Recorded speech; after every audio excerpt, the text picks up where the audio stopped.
Let's see if this is going up. It is Sunday evening, May 21st, 2023. I'm still Roy Potter, last time we checked. And I haven't got a lot to cover, and you might be wondering what in the world I'm talking about with just labeling this video, titling this video Neighbor, and we'll get to that in a minute. Uh, Hello, everyone, as you come in. 5x5, that's great, that's great. First order of business is some of the things that I've been having to do that I've had to have my hair longer and my beard grow and all that are over with now, so I've been able to trim myself up a little bit. But like I said, I'm keeping this, I think. I'm kind of attached to it now, so I'll probably stick with it for a while. And start of a new week, a lot of crazy things happening as usual. I'm not going to talk about all the things that everybody else is. If you're keeping track of Alexander Mercouris, Alex Christoforou, those are also, they have their individual channels, and it's also on the Duran. If you've been listening to Garland Nixon, if you've been paying attention to Brian Berletic of the New Atlas, all these different people talking about what's happening in that crazy country over here that's wanting to return to the activities of the 1930s in Europe, if you know what I'm saying. And their president is notoriously and very strangely not in the country during all this critical time. He's out traveling the world, supposedly helping with the G7 and things like this, which is totally ridiculous for the situation. But the reason why I bring that up is because, of course, if you've been following what's been happening, some serious things have happened in the last couple of days. The one city that was considered to be the strategic center for Ukraine, according to Zelensky. Well, I just said his name, and I probably shouldn't have. And which was subsequently said not to be a strategic spot by the Western powers, particularly our illustrious ne'er-do-wells, uh, demagogues in Washington, D.C., New York, and London. There's been a problem there now, and things are now progressing into another difficult position. I said when this whole thing started over a year ago that the Russians will kick our ass. They've done it financially, and they've done it militarily, they've done it politically, diplomatically, just in about every way you can possibly think. Basically, what these folks here have done in there is alienated almost the entire rest of the world.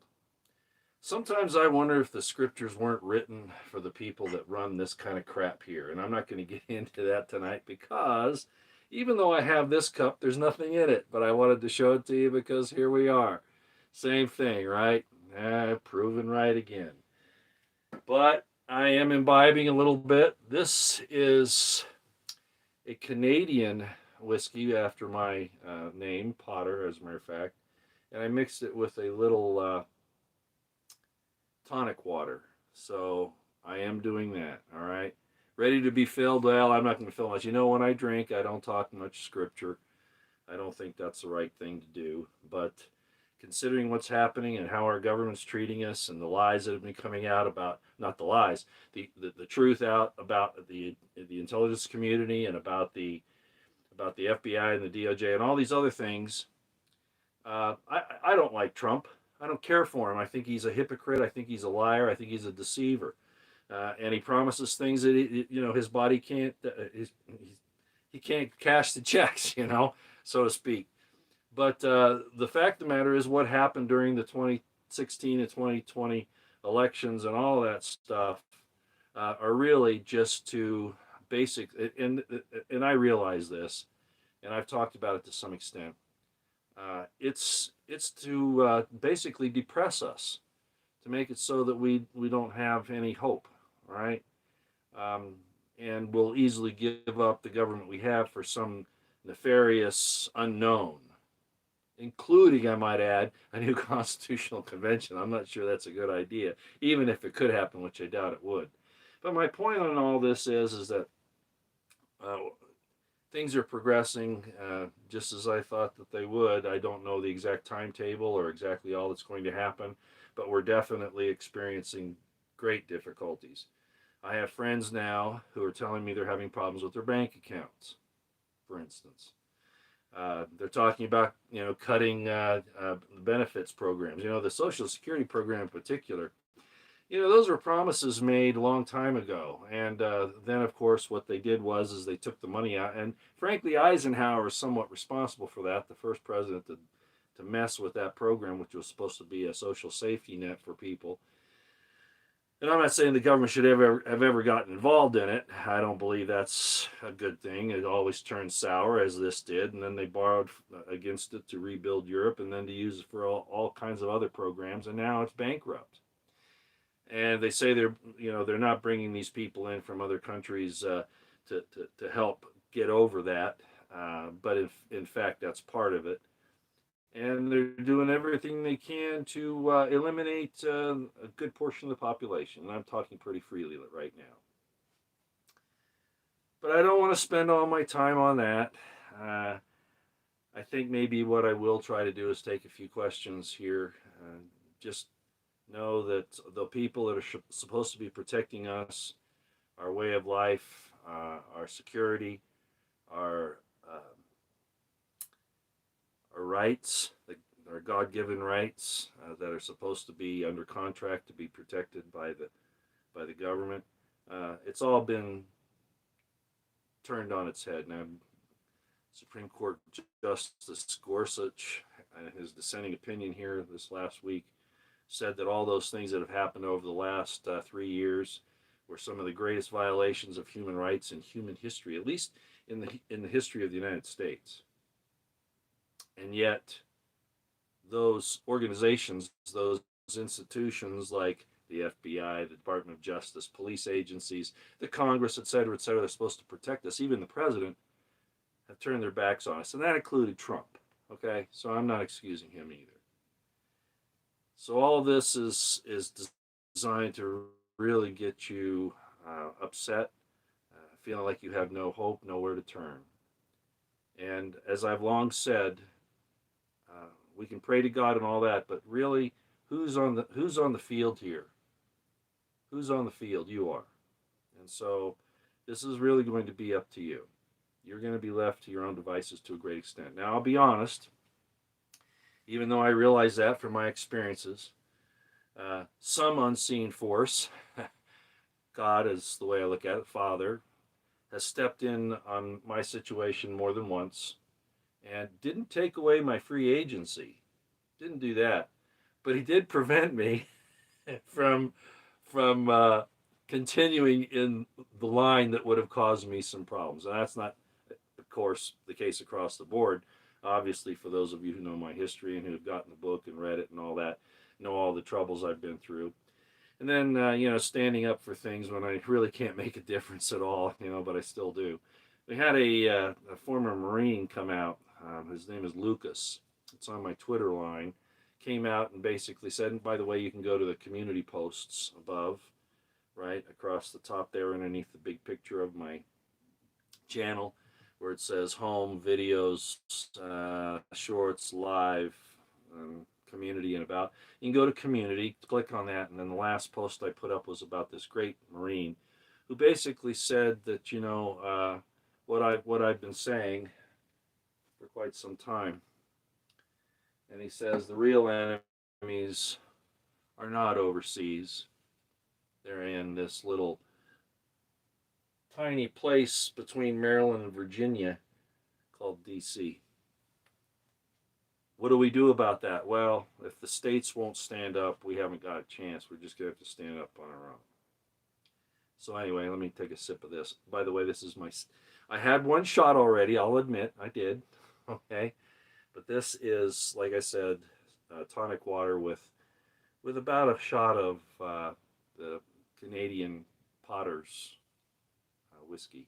Potter, yeah. It's I don't know who they are, but they're very likely related to me if in fact that's who owns it. So I don't want to belabor all those points. Just that remember, no matter what's happening over here, no matter what is happening with China, with any of the things that are going on, look at what's happening with people coming here in hordes. You know, when you go get your driver's license, you got to prove who you are. You've got to have several, your birth certificate, U.S. birth certificate or whatever. You got to have, mail. You've got to have, all kinds of things to prove who you are. That's not the case here, right? They get across, claim to be somebody. They're given a cell phone with a court date, maybe 5 years down the road. And then we have all these sabotages going on. There are going to be more. Do I blame this country for doing it on the circumstances? Not necessarily. The left, of course, if you understand Frankfurt School, cultural and social Marxism,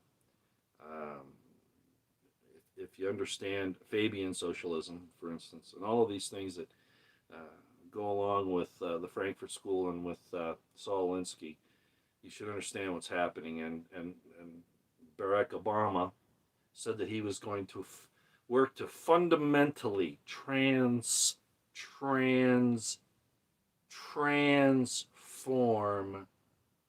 America. You notice what I'm emphasizing there and how it's attacking the very foundation of the natural order.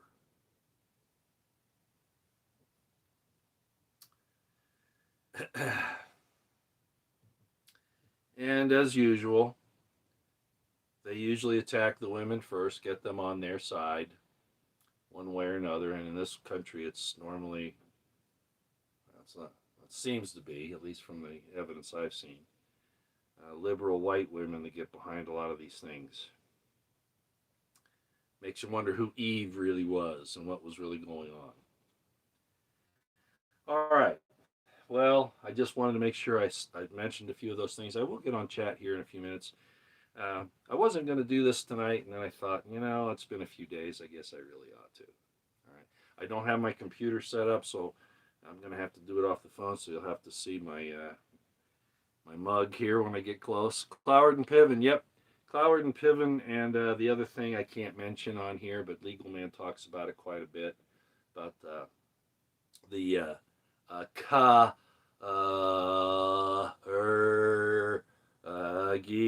plan.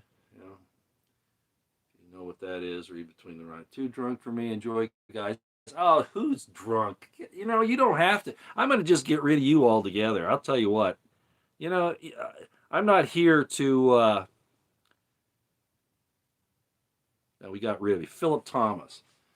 I get so sick and tired of these prudish pricks and bitches. No, I'm not drunk yet. Matter of fact, I probably won't be. All right. If I can't remember what I was talking about or whatever, then maybe I'm getting touched. But I really don't give a damn what you think. Okay. If you're a prudish Christian, Jesus was called a wine bibber. A wine bibber. John the Baptist came eating and drinking, and you said he had a devil. Or he came not eating and drinking, and you say he have a devil. I come eating and drinking, and you say I have a devil. So you go both ways. You hypocrites, you liars, you're deceivers of your own selves. That's another issue altogether. Okay, so let's talk about what the title of this video is. I will encourage you, if you want to understand what's happening in the world, to again go listen to Alexander Mercouris. I think he's a little verbose sometimes. He seems to go on and on. I think he likes talking, which is kind of indicative of a Brit. If you've ever been around the Brits, they're very similar to the way he talks. The way he goes on and on and on, and elaborates and elaborates and elaborates and elaborates. That's kind of a British thing. When I was in the Army and had to deal with British officers, it drove me nuts. But good guy. It has a lot of information. Apparently he was in government or in some high positions, knows a lot of high position people. So he's seen it from the front lines. Again, Alexander Mercouris. Then there's Alex Christoforou. He lives in Cyprus apparently. He's a son of diplomats, and he understands the system well. That's why I recommended him to you. And of course, their combined program that they do, which is called the Duran. And then, of course, you've got Garland Nixon, you've got Scott Ritter. When Colonel Douglas McGregor's on, you got him, Brian Berletic, and there are others. But those are the ones that kind of, you can go to and get some good information. And I would suggest that you keep doing that. Okay.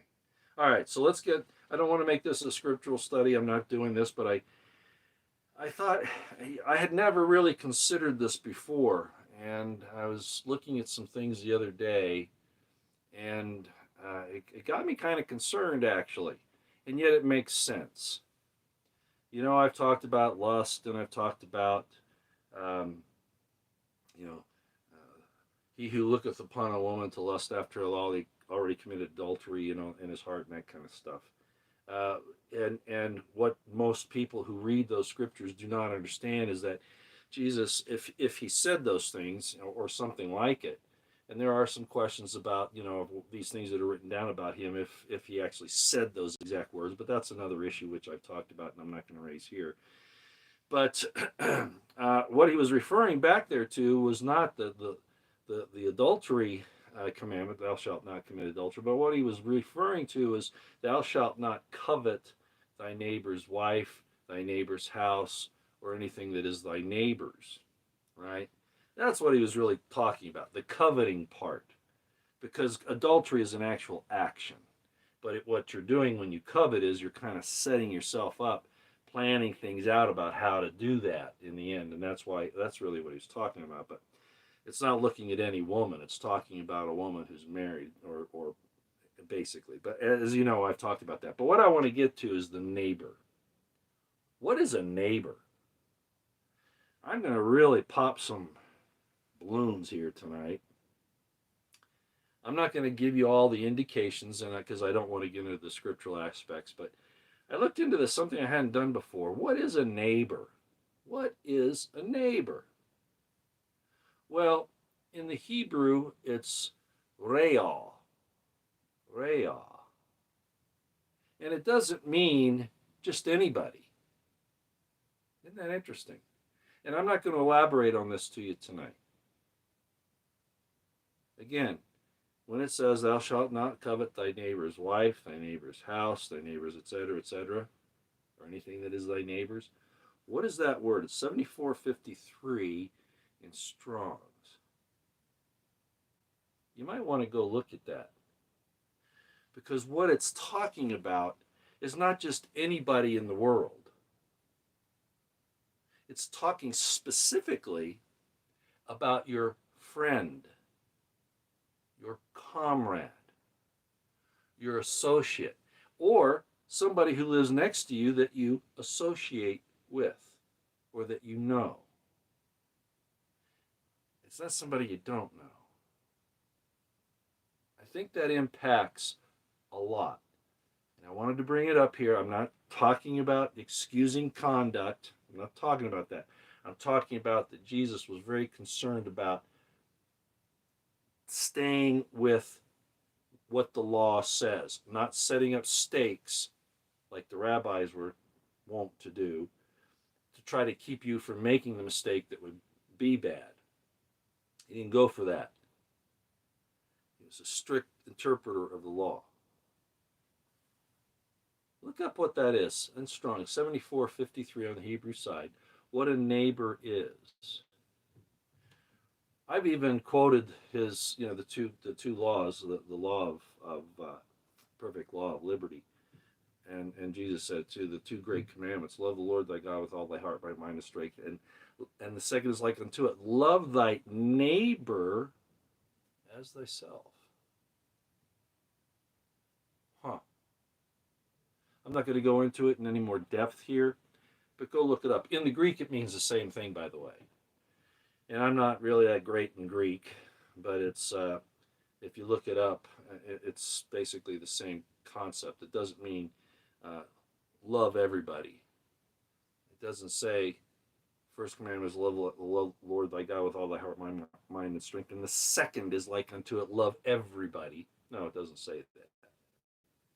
Love thy neighbor, thy comrade, thy friend. In other words, don't stab your buddy in the back. Don't fuck him over. I told you I wasn't going to talk too much about scripture tonight. No, I'm not tamed. Come on, come on. Oh, by the way, this is kind of a filter. Did you know that? You know, I talk to a lot of people, and, I have cards I give out to introduce myself, let them know who I am, let them see my YouTube site, my Twitter, and all that. And it's amazing, a lot, especially the women. Sometimes they think I'm looking for a one night stand or a quickie or whatever. And that's not what I'm about at all. I'm testing them. It's a filter. If they don't respond to me, that's an automatic filter that they're not worthy of my further attention. They're not rejecting me. I'm finding out who they are. Do you understand what I'm saying? That goes for guys too. I was in a restaurant the other day, and I heard this gentleman talking about, he was in a booth ahead of me, and he was talking about the condition of our country, and he was saying all the right things. It was really quite interesting. And I thought, I'm going to let him know about my YouTube channel so I don't just approach the ladies, right?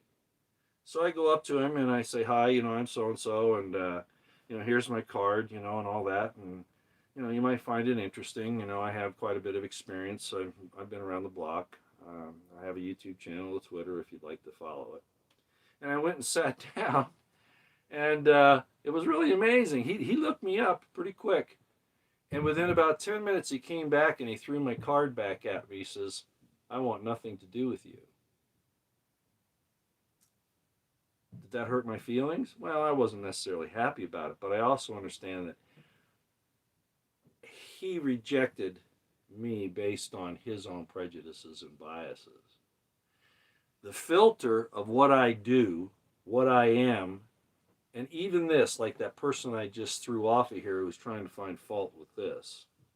These are filters. These are things to decide whether the people that are listening have an ounce of common sense that God gave the little green apple.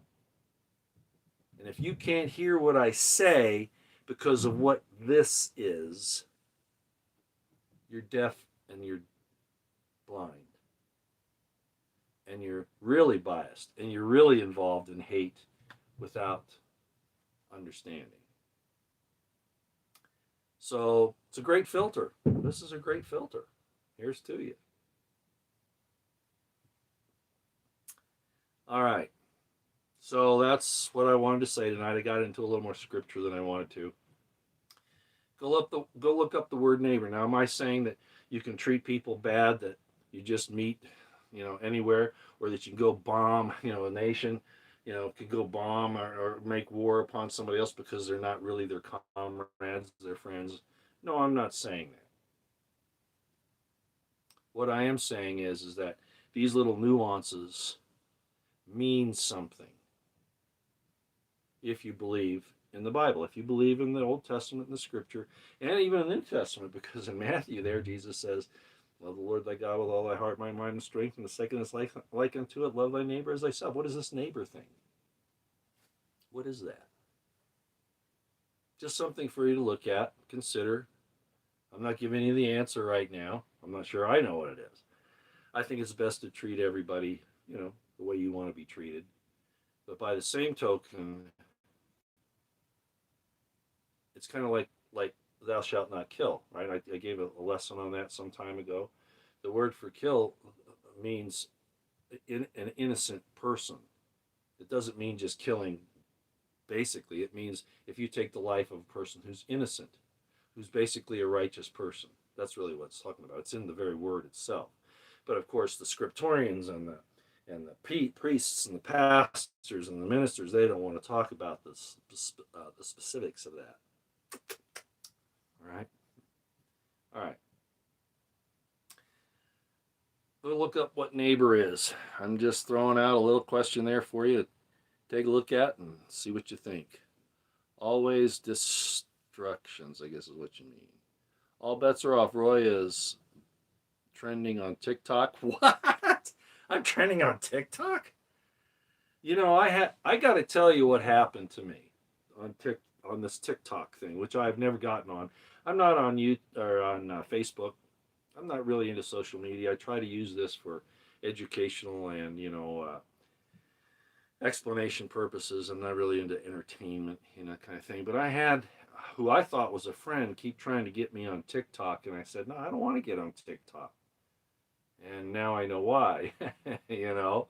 Uh, but at any rate, no, I'm not on TikTok. It's funny I'd be trending there. I never thought I'd trend on TikTok, especially the way I talk about things. Hey, Jesse, thanks for letting me know what we talked about the other night. I really appreciate it. Yes, I think that could very well be what that is. I'll let you explain it on your channel. Basically, Jesse and I talked about this invasion from the south and what it is, and it's going to eat up everything else. I talked about some time ago that I knew a very incredible guy who I didn't know the sage that he knew at the time.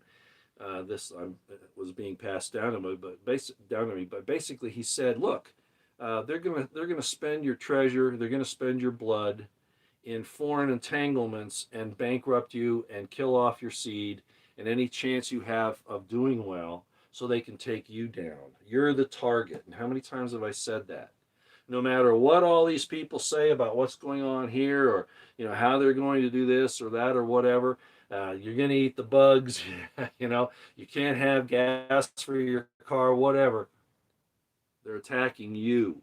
You are the objective of their war. Just always remember that. Okay. Thanks, Jesse, for coming on. I appreciate it. Why not unite humanity? Yeah. Well, that's the thing, and we have more in common. And you've heard this before. We have more in common than we have in differences. But that's what the evil does. And really, you don't even have to look at the Garden of Eden scenario and story as literal. But because Shakespeare talked about the same thing, Homer talked about the same thing, right? It's about the way people try to use things to get an advantage over somebody else. What's interesting in the Garden of Eden story, which was the first attempt to divide mankind, divide men from women, as I've talked about many, many times, that's still going on today. When Eve was offered the opportunity to be like gods, because that's what she was told, if you eat of this fruit, you'll know the difference between good and evil. You'll be as the gods. And in today's society, particularly in the West, women are told, you can be powerful. You can be like a man.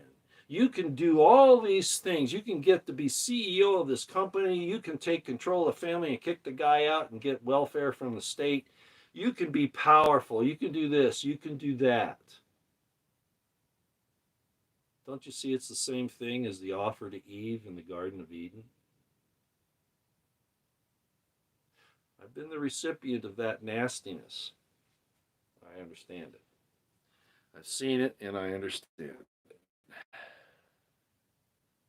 Blotch, Biot, oh, Biot, I'm not going to do that. There's Jesse. Ask and receive, Roy. Yeah. He follows. Jesse's really good to me. So is Felicia Lockhart. And there are some others. Like I told you once before, I've lost quite a few mods because they don't like my take on the New Testament aspect of things, how I view that, and they don't like that. Jesse is a very devout Christian, but he understands a lot of the same things I do. Felicia Lockhart is more on the Hebrew side, Israelite side, but she kind of understands where I'm coming from too. At least they don't. At least they don't shut me down because, I'm a little different than the way most people look at it. Being a drunkard is a sin. Having a drink is not. Yeah, I'd say that's true, Todd. Thanks. But see, again, it's a smokescreen too. If people are going to be so petty that they dismiss what I say because of this, then their ears are stopped and their eyes are scaled over anyway. And I just soon not waste my time with them. We don't have enough time to do that. It's like I said, with people out in public, be they women that I'm approaching for whatever reason. Again, not for the quickie. I'm a serious guy. I'm looking for serious things. Um, but if they look at my YouTube site and they look me up on Google and they look at my Twitter, they go, "Oh no, I don't want a guy like that." Well, you see, the fact of the matter is they've already filtered themselves away, and I don't need to worry about them. That's how I look at it.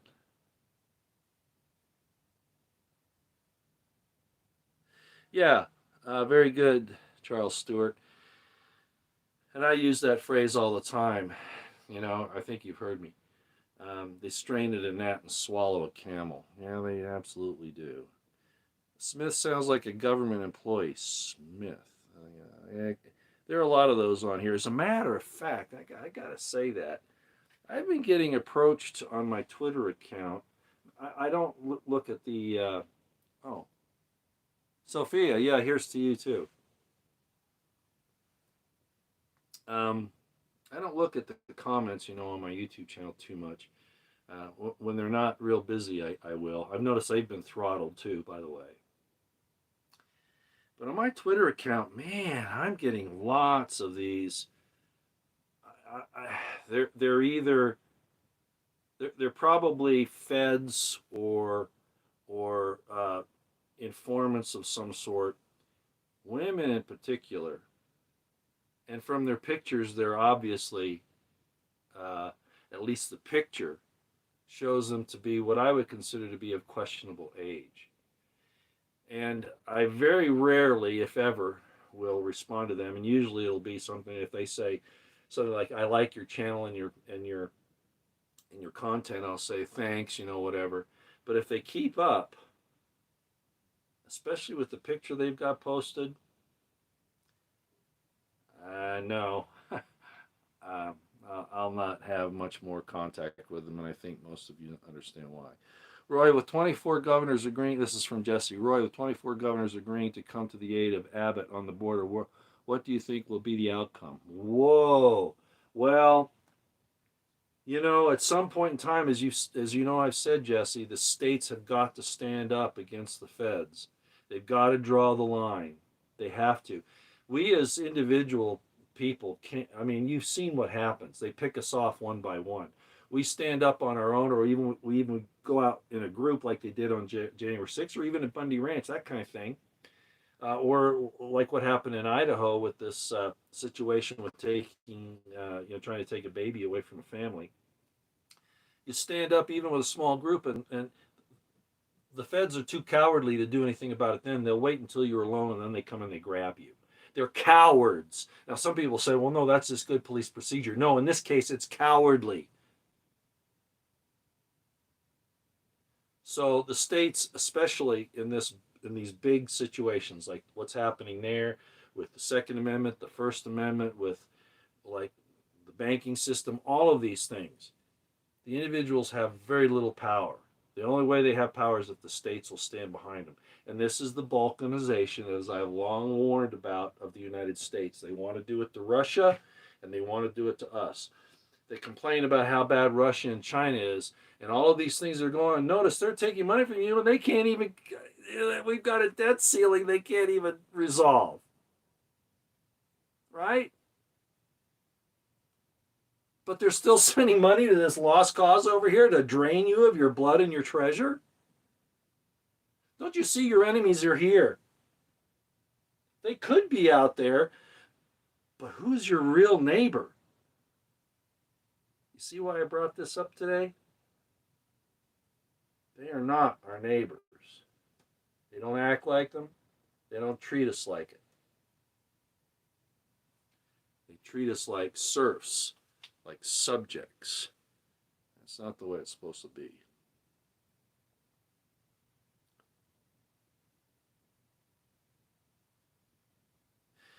That's a good question, Bailey, asking what What are my thoughts on the Ukrainian commander? Zaluzhny is who you're talking about. I have no inside information. I've heard a lot of possibilities. You know, he could be injured from being hit by artillery or whatever, or he could have just flown the coop saying this is bad. I'm not putting up with this anymore. Zelensky's crazy. I'm out of here. Who knows? I don't know. Um, Everything about this is a lie. Everything. You can't believe anything you see or hear. Like I used to say, you can believe of half of what you see and none of what you hear. Well, now you can't believe either one. I mean, you just don't know. And it's primarily coming out of this little place right here on the East Coast between Maryland and Virginia. It's primarily coming from there. Those are the most evil people in the entire world right there, and their affiliates over here and here. No, oh, I missed one. And here. I don't talk about that much.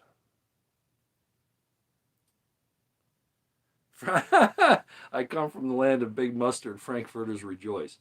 Uh, you know, my first year of college, I got a job in a potato factory, packing potatoes in bags and loading railroad cars.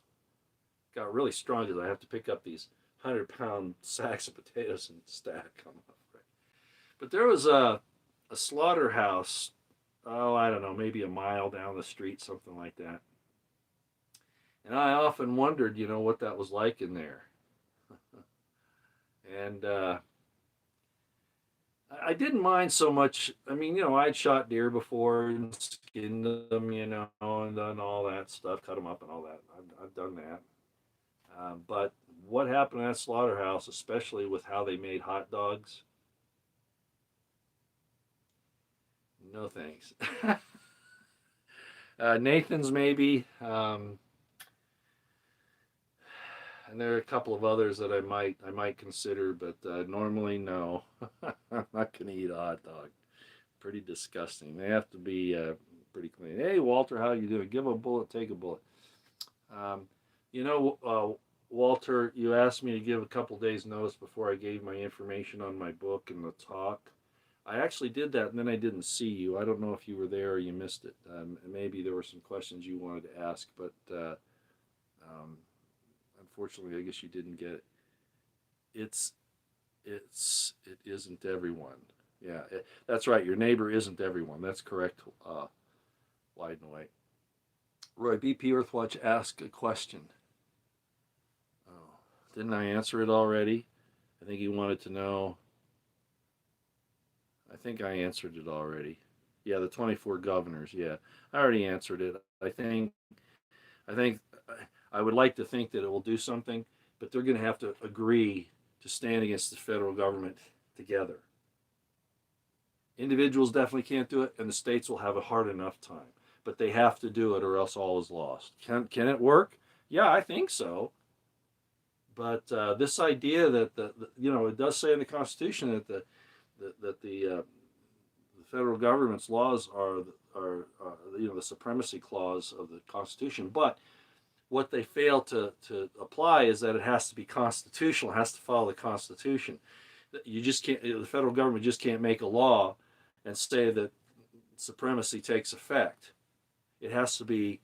It has to go along with the parameters of the Constitution, but they ignore that. And the states are going to be in trouble, but they're going to have to stand up and do it. They're going to have to, or we have no hope. No hope at all. Sorry, I'm moving the camera and everything. Um,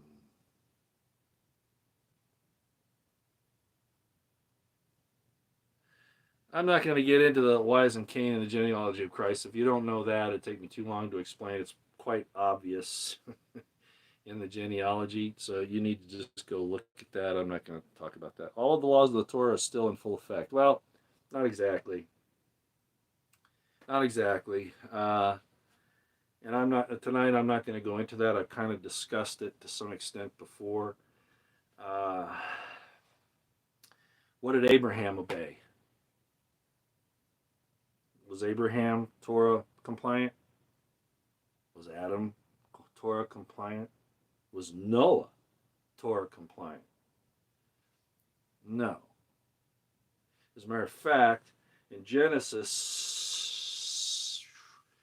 12 or 14, I forget which, somewhere in there, and I've talked about this before. What are you making me do this? I'm drinking some liquid courage here. All creeping things were food when Noah came out of the ark. No, the Torah. What happened with the 613 commandments? I'm not talking about the 10 commandments. I'm talking about the 613. All of the administrative things. Those were added for another reason. They wouldn't have had to do that if they hadn't rejected God, according to the story, at Mount Horeb. I'm going to say Horeb, not Sinai. If they hadn't rejected God, then both with the calf and also saying to Moses, because God wanted to come and talk to them in person. They go, oh, no, no, no, no, no. Moses, you go talk to them. We don't want to do that. And I said, oh, all right. Well, then, because of the calf incident, because of the fact they don't want to, sit down and sup with me, fine. We'll give them all these other things to do to keep them busy. So that's not quite true, okay, about the Torah. You got to be careful with that. And Felicia Lockhart would be upset with me saying that, I think. But that's how I view it. The problem between Paul and James hinged on that to some extent. But Paul, even though he went down that road, I'm talking about the Apostle Paul, he had other things that he was doing that made him extremely, extremely suspect. You can see me squinting on this, don't you? Dr. Rashid, yes, but Patar, one of the great outspoken people about what was really happening the last 3 years. Yeah, he passed away. Who knows? There are a lot of speculations of what happened. I don't know, but I know a lot of these holistic doctors and people that stood up against all this crazy stuff have been proportionately and inordinately lost their lives.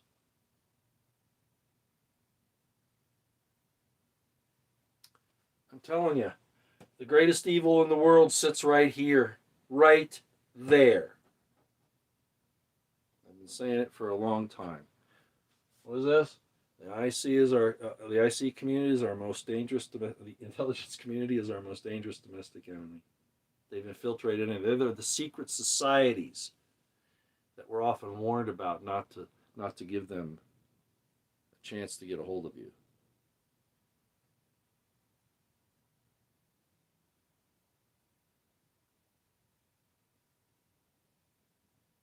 Yeah, Dr. Batar died. Yeah, and I don't know. There's some indications he may have been poisoned. I don't know, but some of them are saying that. Some people are saying that that's what happened. Yes. Well, who knows who by whom? Rock. Who knows?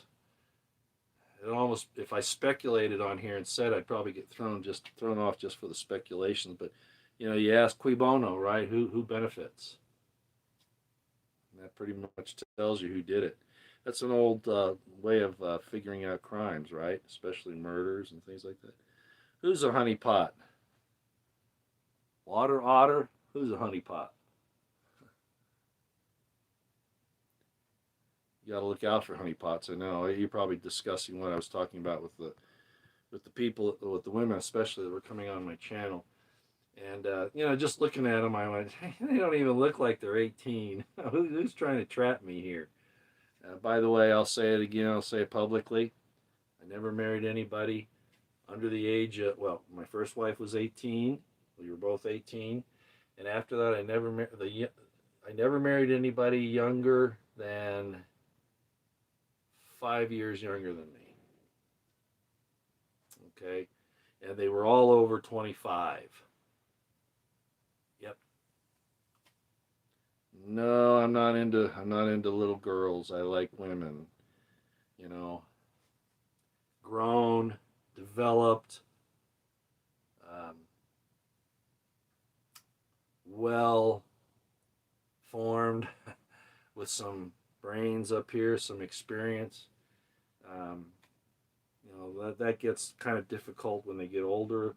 If they're in their 40s or 50s or whatever. Uh, unless they've made a real turnaround in their life, they could be a lot of problems for a guy. A lot of people have talked about this. That which is what I was saying with the Eve thing earlier. You put off, one of the things is putting off your womanhood, so that you can pursue these nefarious goals of the civilization that they're trying to throw down you know for you, to entice you. Then you miss out on the real blessings in life. And some women, when they get into that place where they hit the wall, I think it's called, panic, and then they realize, maybe if they're smart, that they've been lied to, but they can't do much about it. There are different aspects of this, and I'm not going to get into it tonight. But uh, women in their 40s, especially in their 50s, I'm very wary of. Very wary of. I mean, I can't tell you how many times, I'd see a lady and I check for ring, right? That's one of the first things I check for. And if they're not wearing a ring, I figure, okay, I mean, that's not entirely conclusive, but during the conversation, I try to figure it out, and they lie. They lie. And I tell them, finally, I say, look, I'm not here to take you home or to go to a hotel. I'm here to find out. Again, it's a filter. I'm here to find out if you're the kind of woman that, a Proverbs type, I don't say that, but a Proverbs type woman. And it's really hard, especially in today's society. It's really, really bad. Of course, the girls will say, well, the guys are the same way. Hey, all right, that's fine. Men are different than women, okay? Bottom line, men are different than women. Be aware of your surroundings, absolutely. Oh, good. Hey, thank you, aware and watching. Cheers. Yeah, good whiskey is the spice of life. I wouldn't say that. No, no. I'm gonna talk adult here. I'd say it's probably down on the list. A little ways. The spice of life is really a good companion of the opposite sex. That's the spice of life. Maybe a close second is the whiskey.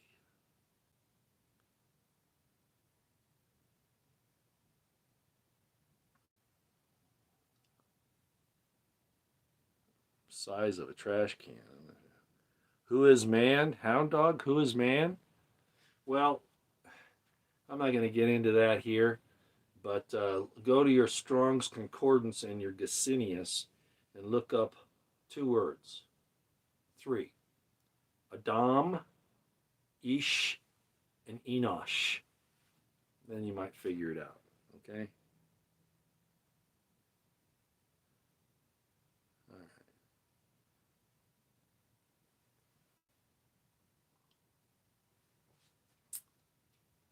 You know what the good thing about tonic water is? I mean, most of the time you make a gin and tonic, right? Gin with tonic water. I like that too. But the thing about tonic water is it's got, I guess I can say here, hydroxychloroquine. It's got quinine. So guess what that does? Anybody know? You don't have to answer that. Okay, that's all right. All right. PBR is good enough for, yeah, I like PBR, and I think I've gone over that quite a bit. What I didn't talk about the other night is Uinta. Um, I guess I can show it to you. I don't think I showed you this one. I keep these up here for Uinta is another local, like, or brewery that's just local in Utah and Wyoming. It's pretty good stuff. All right. Well, I didn't want to take too much time tonight. I just thought I should come on and talk a little bit. Let you know that um,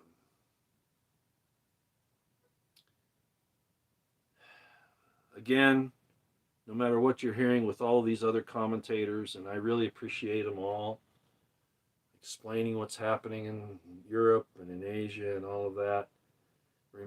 Just remember, you are the ultimate objective that they want to take out.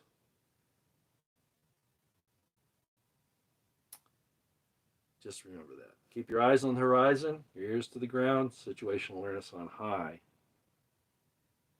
Be the good you want to see. Very good, Big Bad John. I like that.